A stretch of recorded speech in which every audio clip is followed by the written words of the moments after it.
How to find last minute deal, make my trip.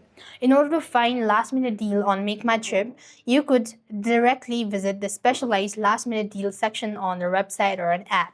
So launch open Make My Trip app on your device. After which, you just want to make sure to go to this offer section.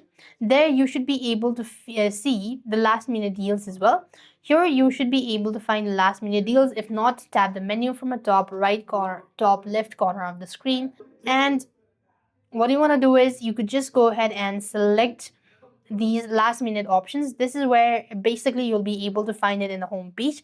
Once you do this, you can simply go ahead and use the app to book our rooms, 3, 6, or 9 hour stays to save up to 60% on a last minute stay. And adjust your travel dates to mid week, like Tuesday or Wednesday, or avoid peak seasons. You can that can and avoid peak seasons as well. And you also need to enable fare alert to receive notification for a sudden price drop on your desired routes as well. And this way you're supposed to find last minute deal on Make My Trip.